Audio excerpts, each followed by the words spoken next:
للأسف أغلب الناس بتستخدم السكر بكميات كبيرة جدا في اليوم حتى وهم مدركين خطورة السكر على جسمهم.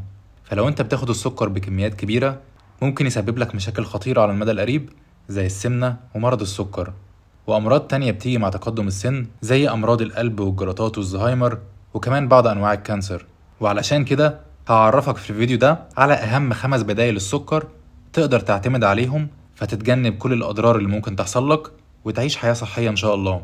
خليكم معانا. قبل ما أقولك على ال5 بدائل للسكر عايزك تعرف إن منظمة الصحة العالمية وصت إن استهلاك السكر يبقى حوالي 10% من إجمالي السعرات الحرارية اللي بتاخدها خلال اليوم، ولو قللتهم ل5% صحتك هتبقى أحسن وأحسن. والكمية دي تقريبا بتساوي 25 جرام سكر في اليوم، يعني حوالي 6 معالق صغيرة من السكر. بس ما تجيش تقولي ده أنا أصلا بحط أقل من كده على القهوة والشاي. فعايزك تخلي بالك إن ال6 معالق دول هما إجمالي الكمية اللي هتاخدها في اليوم من كل حاجة بتاكلها وبتشربها، يعني مثلا من العيش والعصاير والحلويات والسكر اللي انت بتحطه على الشاي والقهوة. ودلوقتي هقولك على أهم 5 حاجات تقدر تعتمد عليهم بدل السكر من غير ما تضر صحتك. وأول بديل هو العسل الخام.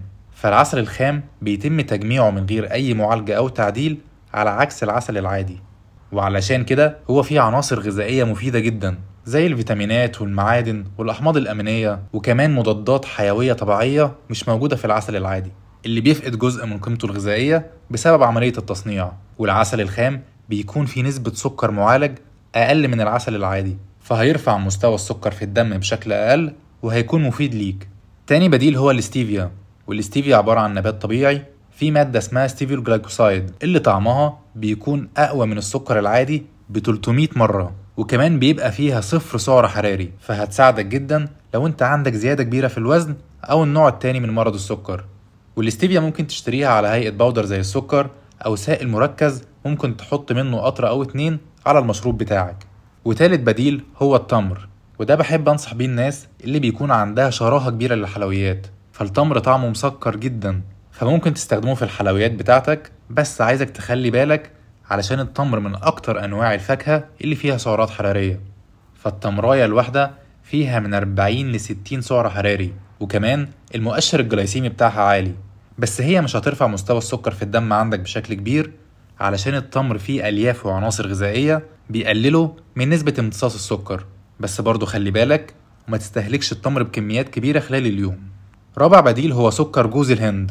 فهو سكر طبيعي بيستخرج من نخيل جوز الهند وبيكون فيه عناصر غذائية كتير زي البوتاسيوم والمغنيسيوم والحديد، وبيكون تأثيره على مستوى السكر في الدم أقل بكتير من السكر العادي، فهيكون اختيار كويس ليك لو انت عايز تعمل أي حاجة مسكرة في البيت.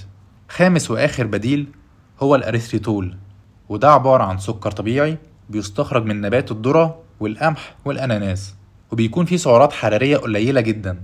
فكل جرام من الأريثريتول فيه حوالي 2 من 10 ل 4 من 10 سعر حراري بس، والمؤشر الجلايسيمي بتاعه قليل جدا، فمش هيرفع مستوى السكر في الدم عندك، بس ممكن يسبب لك إسهال أو انتفاخات لو استخدمته بشكل كبير.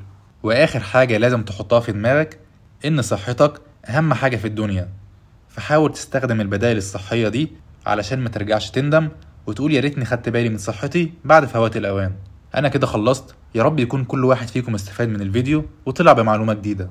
ولو انت حابب تعرف معلومات أكتر عن التغذية وتحسن من صحتك ما تنساش تعمل لايك وسبسكرايب للشانل علشان تتابع كل الفيديوهات الجديدة إن شاء الله. ولو لسه في أي حد عنده استفسار أو عايزني أتكلم عن موضوع معين يكتب في الكومنتات وأنا هرد على كل الناس إن شاء الله.